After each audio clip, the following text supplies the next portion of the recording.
Welcome to the Ecology of a Colecovision cartridge. This is the true, sometimes anecdotal story of Coleco's video game design process and the people who actually made the games. It's more about the people, less about the technology. About me, quickly. I have a BA in fine art from a small Christian college that I no longer acknowledge I went to. I published a D&D fan magazine while in school, and that's actually how I got famous, sort of. I worked at Judges Guild in the late 70s as an adventure designer for Dungeons & Dragons. That kind of led to me eventually being at Coleco. After Coleco, I was a freelancer for a number of years as an artist and designer in tabletop, mostly. Actually did one game for Interplay called Lord of the Rings Volume 1. I worked at TSR, the Dungeons & Dragons people, as a cover illustrator, id Software as a level designer during the Quake 2, Quake 3 days, Microsoft Ensemble Studios as a designer and then as an artist on Age of Empires 3 and Halo Wars, and kind of ended my working for large companies as the lead level designer on the Vampire the Masquerade World of Darkness MMO. Was there for 3 years and bailed when I realized this was going nowhere. And 2 years later, it went nowhere. And then I am a co-founder and was the creative director of Old School, a company I helped co-found. So, and right now I'm the owner of a little company called Dragon Girl Studios, which is tabletop design and art freelance. So, and I am coming off medical leave at the end of the month, and I have deadlines stacked up. So, just to show you an idea, I started making a fan magazine called The Dungeoneer in college. I am famous because I am the first person to publish a short mini adventure for Dungeons & Dragons, and the second person ever to publish an adventure for Dungeons & Dragons. Completely worked out. So that is my claim to early fame. I worked for Judges Guild for a year, just 1 year, and I did adventures that are still in print almost 40 years later.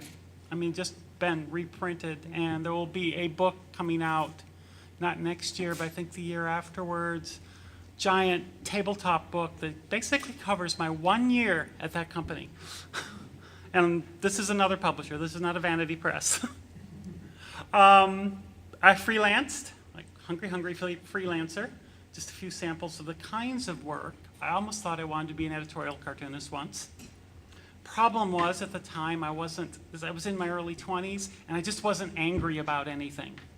I've changed. My problem now is not being angry all the time. Sorry, did I say that? And then Coleco called. The Advanced Research and Development Group needed another designer. I had met a young designer by the name of Michael A. Stackpole at a convention. We were introduced by his boss, Rick Loomis of Flying Buffalo. They did the Tunnels and Trolls adventure game. This is 1980. Got to know Mike. We did the same sort of thing. And 2 weeks later, he called me and said, hey, Coleco needs another designer on a project, short term. Are you available? And I thought about it. I was not making my bills. I had bought a computer, and I couldn't make payments on it now. So I said, yeah, sure. I'm interested. I flew out from Michigan to Hartford, Connecticut. They interviewed me for a day. There's a story in that that's a lot longer than I have time for today. And they offered me a contract with real money, and then were surprised that I needed to go back home to resolve things, shut down my life there, even if only for 45 days. So I went home, took care of business, and then flew back out to Connecticut, figuring I was going to be there for about 2.5 months. That turned into 6 years. But we went to work on, we were being called out to work on a project. The way Colecovision is, Coleco was a toy company. Never mistake that. Coleco was a toy company. They were not a video game company. They were not a computer game company. They made toys, and they had gotten into electronic toys, and they'd been fairly successful with it. But two of the hot technologies in the late 1980s were a barcode reader. Really, when you think about it, barcode had just come into vogue around that time. And the Texas Instruments voice chip was available. They had a phoning chip. So we worked on creating a toy that would read in barcodes that had the links to the phonemes in them and would output simple phrases. The toy never made it out of committee. We made a number of small games for it. This is some art that I did on staff as a designer for some of the cards. We did a detective game similar to Ideal's Electronic Detective. Basically, try and guess a whodunit based on clues you're given on the cards. And so every detective would have several cards that just gave out one of the clues, like blue eyes or used a gun or something. Like a lot of toys, this didn't go anywhere. But around the time they had figured that out, they made Mike and I both offers to stay with the company full-time as designers. I accepted, even though at the time it was a lot more money than I was making, but it was really a little less than I needed to live. $20,000 in 1981 sounded like a lot of money, but it wasn't. So I stayed, Mike left, he decided he wanted to go back home to Indiana or Arizona and see if he could become a famous science fiction designer or writer. And he did. He's got over 40 novels under his belt now. This is our design team around the time I joined. That's John Ruhlman on the left, Michael A. Stackpole in the middle, and Tom Electric Helmer on the right. He was my manager. We had fun. Missing is a couple of people. There was Jay Belsky, who was one of our engineers. I'll mention Jay because he was actually one of the people who put together the design spec for Colecovision. I've lost track of him, but he kind of gets lost in history, and he shouldn't. And over time, each one of these guys left, and it was only me. And around that time, Coleco said, we're going to make Colecovision. And my boss looked at me and said, and you're going to manage the group. And I was sure. Came with a raise. So I put together a team to do this work, and it took a little time. Because I came out of fantasy role-playing game design, I recruited from fantasy role-playing design. I recruited guys like Lawrence Schick, who had designed adventures for Dungeons & Dragons. White Plume Mountain, for people who play D&D, Lawrence designed that. Kevin Hendricks there in the Roman armor. Dennis Sestaire there in the loud shirt.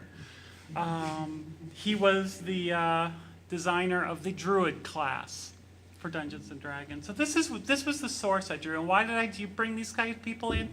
They could write.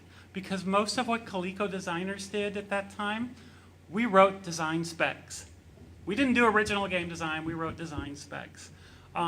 Michelle Van Schouwen there in the lower left she came in as technical writer, but she and the group she brought in ended up designing sort of a lot of the specs for the Atom computer from a user standpoint. They wrote the documentation that it was programmed against, trying to make sense of what the actual bigwigs were trying to figure out with how the computer should run, and they were just writing it down and saying, yeah, but what if you need to do this? I'm going to show a book later. It's a book called Coleco, the official story, the official book, and she has an interview in there where she talks about what she did on that project. And then the cartoonist Frank Lamb, he was one of our artists, and one of the two really good stylists on the Colecovision art. Still impressed with the work he does. And now we're going to talk, a Coleco cart is born. People who played Colecovision know, particularly the old cartridges, we did almost nothing but arcade titles. This was not our choice. This was marketing and company's choice because Coleco believed in other people paying for brand recognition of their product. And they would just buy into that and license it. Eventually they wanted to be licensors themselves, but brand recognition from what other people did. So we bought arcades. We already had the Donkey Kong arcade unit in-house because we had just done the Tabletop arcade series. I was the designer of record on most of those. Babysat a few of them from the design side. Designed the tabletop layout for the Pac-Man one, the first one that came out, and actually designed and did the vacuum fluorescent art for the Donkey Kong one, which I'm still kind of proud and surprised that I did it back then. But that was the natural next step. Now the stories behind getting those arcades, that's somebody else's story. It's covered in books. It's been talked about. It's the part of Colecovision you probably have heard, so I don't need to talk about that. And I wasn't involved in it. So then more arcades started showing up. We had no choice in these. We got Adventure and Vanguard, Ladybug and Looping, Mousetrap and Turbo. Most of these weren't the big names, but they represented a style of play that was popular. So Mousetrap was your maze, zoom around the maze and collect dots game. We didn't have Pac-Man, but we had Mousetrap, which was actually more interactive in some ways than Pac-Man. Ladybug, the same sort of game, probably even a better game. And then we hired developers to program, and most of the developers who did our games were not in-house at Coleco. We hired a lot of groups around the country, around the world actually, to do our carts for us.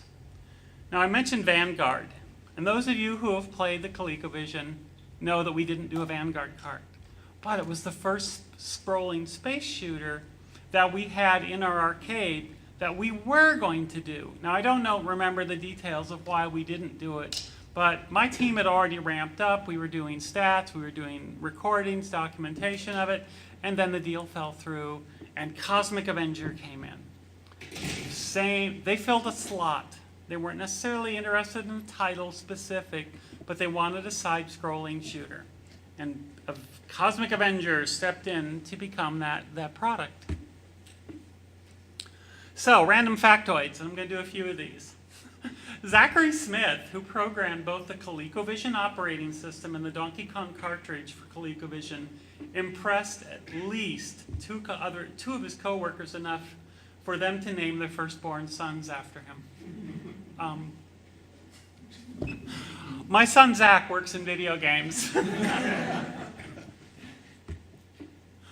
And when we were doing the ColecoVision, we documented everything because we were not going to be hands-on programming most of what we did. We wrote particularly detailed design specifications. For the most part, all of these have been lost. When I left ColecoVision, I didn't have any of them because maybe within the year before we started shutting down, there was a lawsuit against Coleco about stock manipulation because of the Atom computer. And because I was a director of a department at that time, they came in and they confiscated my file cabinet during the discovery phase of the trial, because I had a fairly long record of documentation about the products. So before I left Coleco in '85, my file cabinet was already gone. But what I did have that did come away with me were the style books we created. One was this was how you write a ColecoVision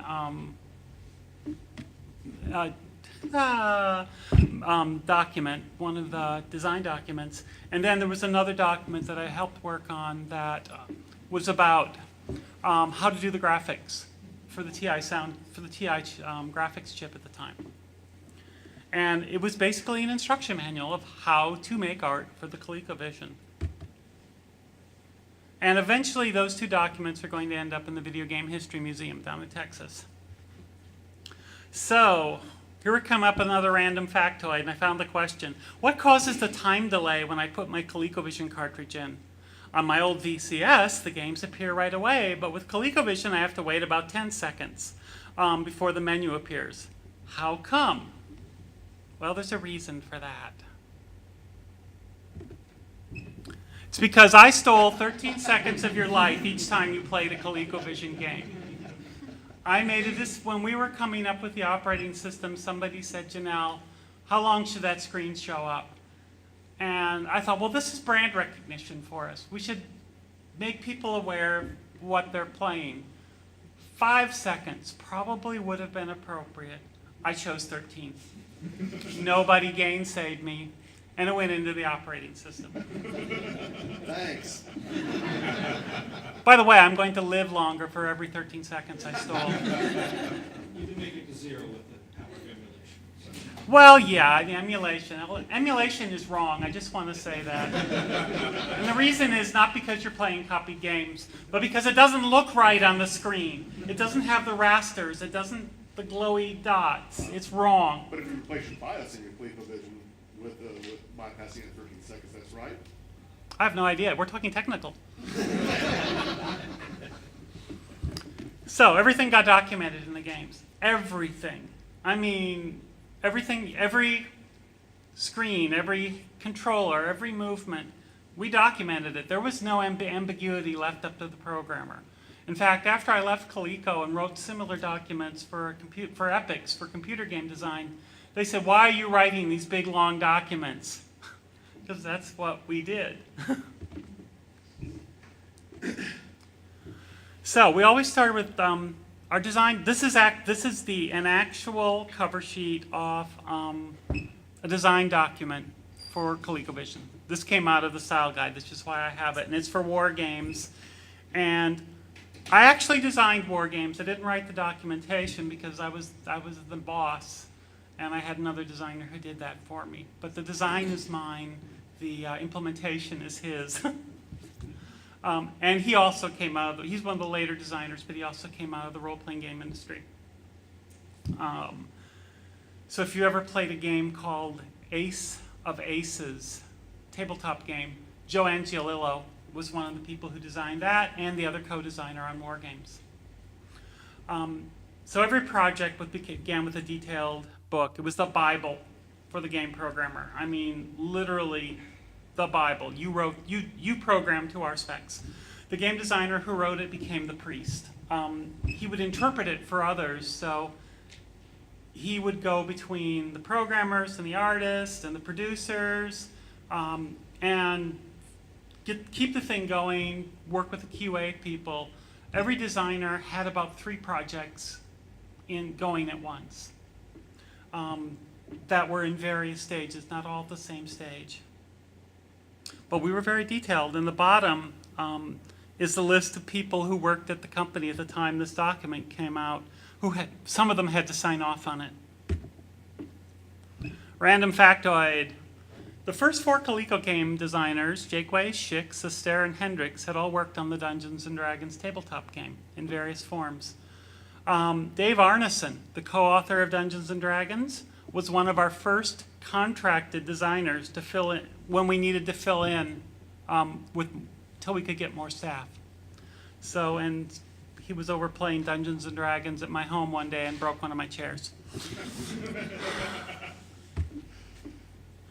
None of the arcades, if anyone's opened up an arcade game or knows anything about them, none of them came with design documents. None of them had feature lists. They didn't even have computer source code we could work from. Everything on an arcade that we copied was done by observation. Everything. We took measurements on screen with rulers, literally. We used a analog stopwatch for timing. We would, if we were lucky, we would use a videotape camera. So we were able to record stuff, document it, write it up, and interpret that, because usually we had to take a screen that was formatted vertically. You know, all of our arcades were vertical format. we had to reinterpret it to a horizontal format for television and lower resolution. Now, another question. What happened to all those games that were on the back of the box? Anyone who knows Colecovision has seen the box knows there were a lot of games on there that never happened. Some of them are arcades like Sidetrack and Ripcord. Others were going to be original games like Mr. Turtle and Tunnels and Trolls. They're all vaporware. In fact, those we didn't make any decisions about those. This was, again, marketing. Skiing, because it was an action game. Later on, one of the better developers, 4D, actually created a skiing game, but by then it was too late. We weren't interested. The upper right is a Dracula game. We had talked with Steve Jackson of Steve Jackson Games sometime before that. He had a board game called based on Dracula, and it looked like a good idea for a video game. So my art staff drew up a graphic for it and then handed it off to the advertising agency who made it happen as a game. There's a reason all these games, and again, Mr. Turtle, the same thing. It was a license. He was the holder for the algae remover in the Colecovision pools, Mr. Turtle. And by the time we really got into doing Colecovision, Coleco sold that product line off to another company, so we didn't have Mr. Turtle anymore. And then on the lower right is Sword and the Sorcerer, which was a movie that came out around that time. And apparently they got a license for it, and by the time we got around to being able to make it, it had bombed. It was a great movie. I loved it. I liked it better than the Conan movie. But it bombed, so we didn't do the game based on it. Now, one of the things... Were the screenshots drawn by hand, or were they actually rendered on hardware? Okay, good question. And I'll answer that because I wanted to talk about that. The original screenshots were drawn by hand on graph paper sheets. Then they were handed to the company's advertising agency that was making the box. Every single color shape on the screen, they hand-cut colored paper, basically the same people who did Letraset, and they hand-cut paper to those shapes, layered them in a collage, and then photographed them. Because we weren't even at the point yet where we were putting graphics on screen other than Donkey Kong. So these are all done with cutout paper. And again, the Tunnels and Trolls game that everyone was really excited about the idea was there because Mattel had a D&D title. Tunnels and Trolls, I don't have enough time to talk about it right now, but you can ask me later. But Tunnels and Trolls was one of the reasons why I was there.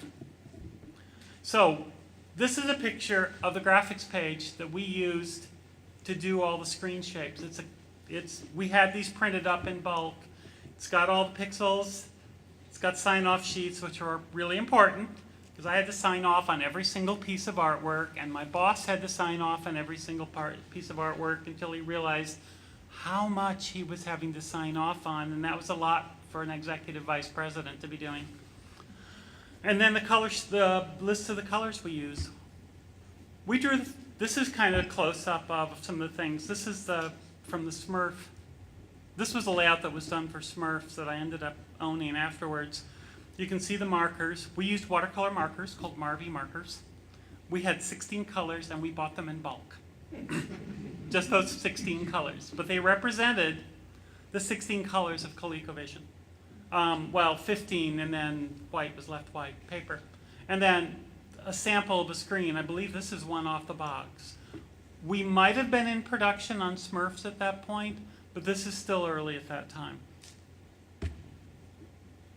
And then all those pixels, we didn't have the ability to do on-screen graphics like we do now, or even like we did 2 or 3 years later. Everything was hand-encoded. So everything was done as a 16-bit number, 8-bit number? 8-bit number, thank you, an 8-bit number. And then you had to do it first for the shape tables, and then you had to do it for the color tables. And these were often keyed in by the artists themselves. It was time-consuming and was how we did it for years. Another random factoid. None of the ColecoVision art staff had ever worked on a video game before. They came from a variety of backgrounds. Several were recent art school grads. One was a traditional animator. He worked on cartoons. Two had just worked on slide presentations. We're talking slides, not like this, but actual photographic slides with a machine. One of the artists, his previous job, he'd been a house painter. Wasn't the best guy on the team, but he was reliable. A lot of people are familiar with this little thing. We'll call it Smurfette's embarrassment. It's why sprite management mattered in Colecovision, because you could only have 8 sprites on the line at any given time, and afterwards the lowest one would, if you had 9, the lowest one in order would write off. That happened to be Smurfette's dress, because her background was constructed of pixel blocks, but her dress was constructed of sprites, and they were the lowest priority, so if you've got too many bats on a line, or Smurfy on a line, her dress drew off. Shocking. And then you can see how we work to relate that. This is Deb Lazarus included this book in her interview or this art in her interview in the Coleco book, and it shows how she laid out the sprites for a character in one of the games she was working on near the end of the Colecovision run. I think it says I can't even tell the game from it because it was such a low resolution picture. Near the end of ColecoVision, when we had the Atom computer, one of the staff designers, programmers, actually wrote tools to do graphics on the Atom computer. So some of the later games, and particularly the Atom computer games, were done with computer graphics on the Atom. So we finally entered the 19th century. Okay, 20th century by the end of the project. But by then, we were already starting to run down near the end of... So another question. We were accused of making the other games look bad. I mean, like, we did this intentionally, that we wanted to make ColecoVision so good, we made the other games look bad. Well, we did do it intentionally. But not because we were trying to make them look bad. We were trying as hard as we could to make them look good. But the limitations on the hardware kind of got in our way. So there's the Atari VCS, the Intellivision, and the ColecoVision. Those are what we could manage on those systems. They weren't designed to do arcade games necessarily. The fact that the kitchens were able to make the Atari VCS version go as well as they could was genius. The fact that the Intellivision one looked like crap, well, Intellivision had a lot of really good games on it because the designers and the engineers made games that worked with the capabilities of the Intellivision where we were trying to fight against them. And then the ColecoVision, we just had a little bit more modern graphics technology to work with. All right, go. Music and sound effects, we had a team, several people. Ken Legacy, Leo Olberg, and Roland Rizzo did most of the music. I know that at least Ken and Leo and Roland went on to work at Sid Meier's game company and worked on a lot of product. I think Roland is still with Firaxis. He worked on a lot of more recent titles. And another factoid, this is Ken Legacy, a recent picture of him. They both played with the Seattle Symphony Orchestra and played clarinet. I think our boss, Eric Bromley, also played clarinet, so he had kind of a bias towards musicians. And I was Ken was the programmer on Omega Race, and I was the designer. It's one of the few titles we did in-house. Again, we did most of the programming out of house, but we did all the design and development inside, so that was all reserved inside. Random factoid, my younger brother was a QA tester. When I say younger, he graduated from college by that point. He's one of the QA testers on war games. The way we set the difficulty on the game was that we got his best score. He was the best player in the company. We took his best difficulty he could beat it at, and we made it a little bit harder because we figured the average 14-year-old could probably beat my brother. Initially, testing on games was all done just by people on staff. I got called away from moving one weekend to come in and do testing on Smurf. This was the summer of '82. I was moving between apartments, and everybody had to come in, including me, who was trying to move between apartments that day. Later on, we actually added a QA staff. Random factoid, sometimes we shipped crap. And it wasn't the design team's fault. It's because somewhere in the process of manufacturing, the Victory game ROMs got corrupted. And when they came back to the shop, came back to the office, they were corrupt. They still played, which surprised us, but it wasn't the game we made. It was crap. We had a writing team that did all of our manuals, and they also did a lot of the background design and development on the Atom. Not the engineering, but they made sure that the software made sense. And we cranked out a lot of cartridges until they kicked us out in 1985. By the end of 1984, they were starting to lay off my group. One by one, I had to set up a schedule of people who would be fired or laid off in what order. And this went for 6 months. One of my designers came up to me and said, "Jennell, I found another job outside the company. I'm going to be leaving." I said, "Joe, don't quit. Let me lay you off. That way you get benefits." I met my head count for the next person who needed to go, and he got separation benefits. It was win-win. I'd like to recommend this book.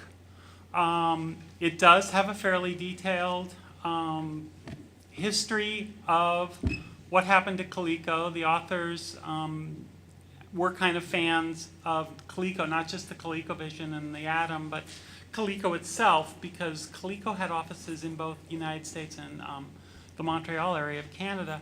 And these guys knew it from the Montreal offices. So they did this fairly detailed book. I did an interview in it. A number of my staff did interviews in it. They tend to be similar because they asked a lot of the same questions.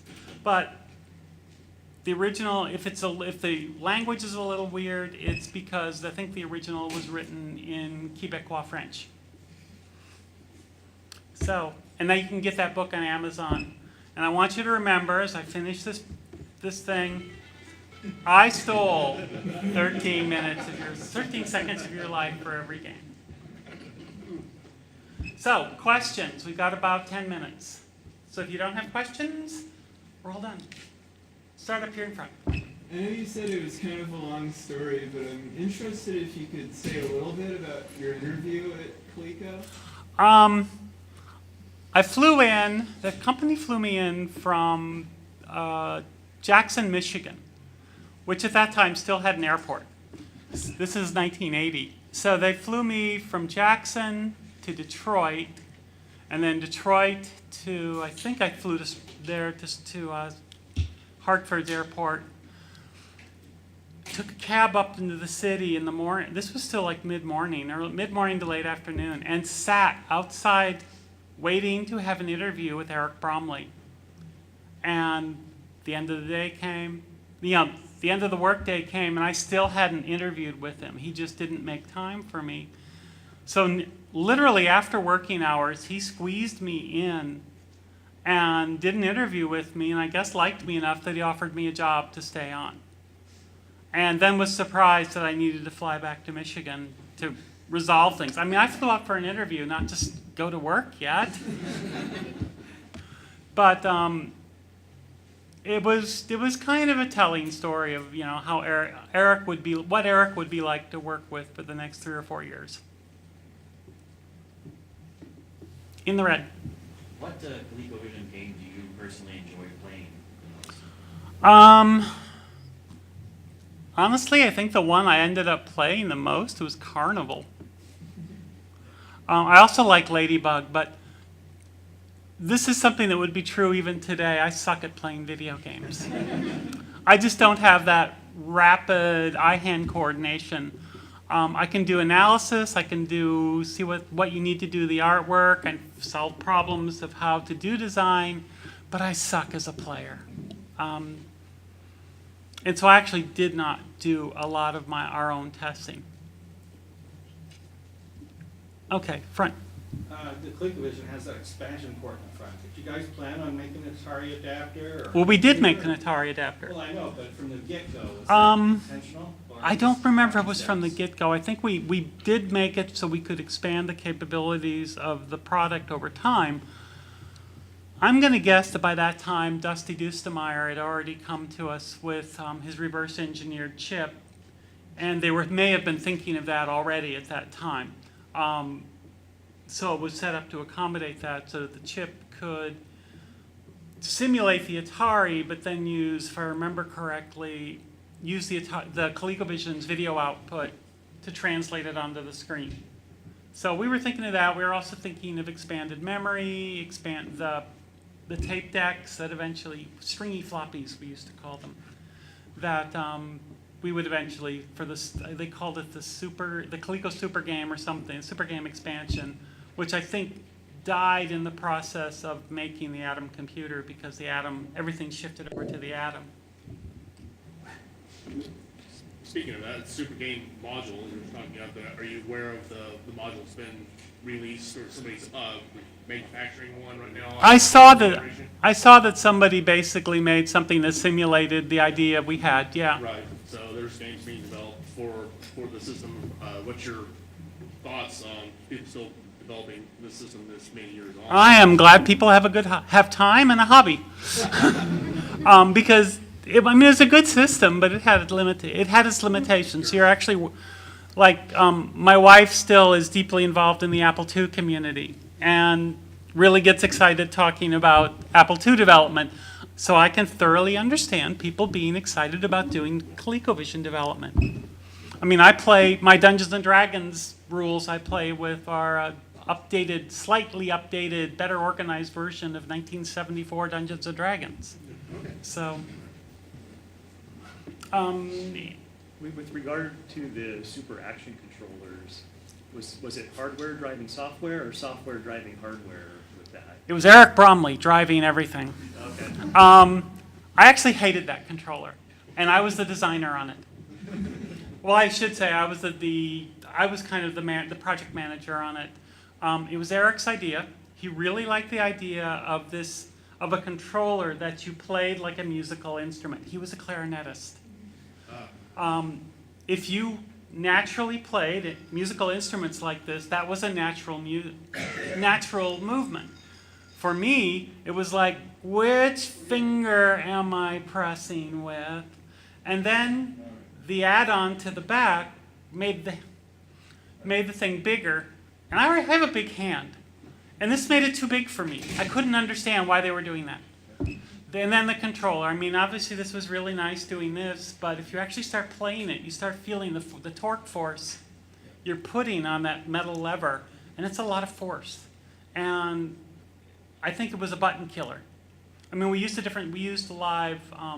rubber live contact underneath, but I found it harder to get angular movement with that controller than with the other one. And of course, it also let us put the spinner back on so we could get this, because that had been engineered out of the first controller, so that you could do this. And I think we had one, maybe two games where you could do this. So yeah, I was not a big fan of it. Purple. Oh, I was wondering, how far did the Tunnels and Trolls game actually get in development, or was it just completely mocked up? It was initially mocked up about late 1983, 84, I think. We actually had a bunch of people with some spare time in the art department and in design. And so we actually started developing how it might look, how it might play. Somewhere out in the world. I don't know who still has it, if they do. We actually did have a tape that had a lot of mock-up screens on it that we made. There was the mock-up of, you've seen probably, the dragon flying around. We had more than that. We had a lot more. In fact, I have the documentation still where I was starting to create AI routines for monsters, how these monsters would behave relative to characters. So we did get some, but by that point, it wasn't, they were still only interested in big name licenses or product that was already developed, and Tunnels and Trolls was neither. Way in the back. Of all the completed games, what would you say was the most challenging or technically advanced that actually made the market? Most challenging, that was technically advanced, there's two I would call. Zaxxon, because of what they needed to solve to move those graphics registers down and over. And then War Games. Because War Games, if you've played War Games, there's this missile firing sequence where you've got little missile trails drawing across the screen. Well, those all had to be calculated and drawn in real time. They're not pattern drawn.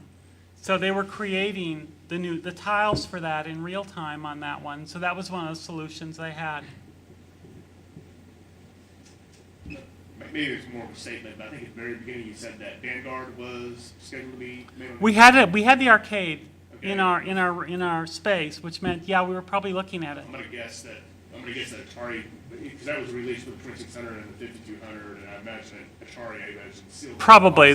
There was a lot of competition Yeah. for recognizable titles at that time. So it was always, I always thought it was interesting that Coleco always went after, not maybe those top titles, but kind of like that second tier, but yet still recognizable games Yep.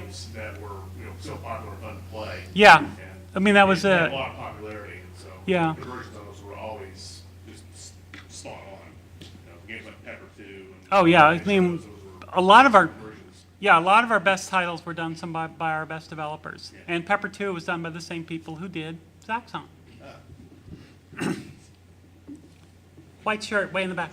Yeah, so there isn't really much information out there about the folks that actually program the charts and the games. And that was, this was at a time when, competing companies would try very hard to keep the identities of the folks that would do this programming confidential. How did you seek out and find the developers, and what sort of, were they brought in as employees? Were they independent contractors? Did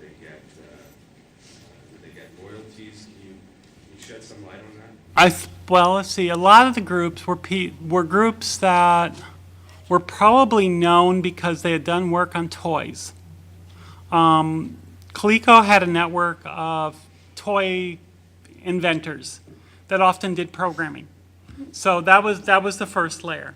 One of the groups, 4D, was founded by we had an RPG title tie-in to them. At least two or three of the people involved. 4D meant four guys' whose names started with D.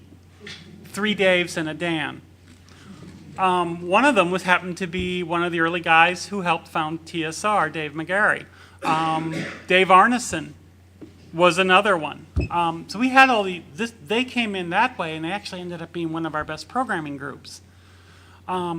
So we found they kind of came in through that direction. And then there was some people that's like Eric Bromley knew or had a relationship from another project who had worked on the electronic games too.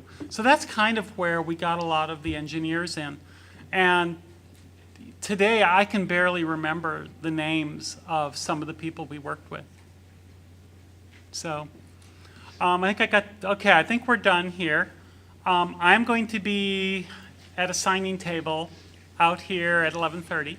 So stop by, ask more questions, and if you got anything you want signed, bring it by. Thank you very much.